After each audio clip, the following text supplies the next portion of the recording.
What on earth happened here? Frederique Constant has presented 2 limited editions of their Slimline Moonphase in form of a collaboration with French artist Romaric André, better known as Second. I think the French pronunciation is appropriate here. The prompt was to underline the amount of handwork that goes into every Slimline Moonphase watch, which is sort of a key piece for Frederique Constant. André accepted the job and this was the result. So specifications first as usual, but I will keep this short because the base model here is well known and I'd like to focus more on the alterations and on the question why. So we have a rather big watch with a 42mm case and powered by the in-house caliber FC705 with a beat rate of 28,800 and a power reserve of 38 hours. We have 2 editions, one with the silver dial, silver colored indices limited to 100 pieces, and another one with golden indices limited to only 10 pieces.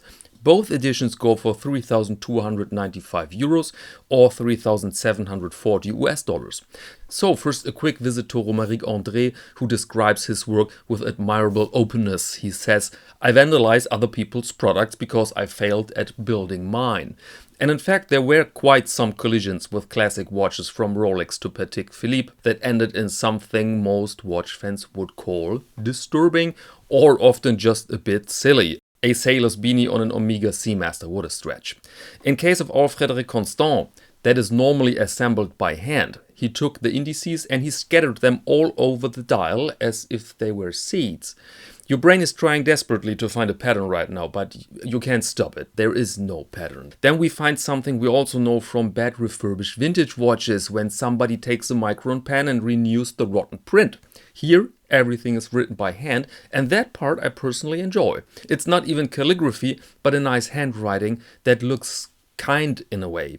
Makes quite some sense when you think about old fonts that were often created to imitate handwriting.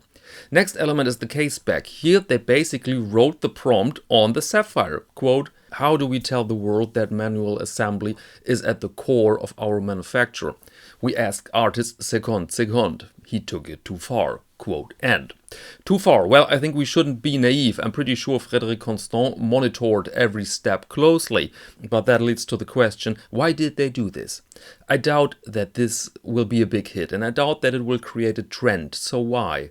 And my theory here is that we see a form of advertising. You can stress this manual assembly in the classic ads and commercials, but there it became over decades a cliche. A bit like this, you don't own a watch, you just preserve it for the next generation. You cannot convince younger people with these types of ads, but you definitely can create fresh PR with projects like this and with some legitimacy. Projects like this raise the question what quality really means when every factory around the world can place indices with 0 tolerance on a dial with the perfection of a physical law, and that even in case of very affordable pieces. Let me know in the comments, what do you think about that? What do you think about this entire collaboration? And to create a nice outro, let's enjoy both watches, the old and the new, side by side, so that we can see what's possible, what's classy, what's lively, and let's hope that we learned something here. Thank you very much and see you next Monday to Watch of the Week.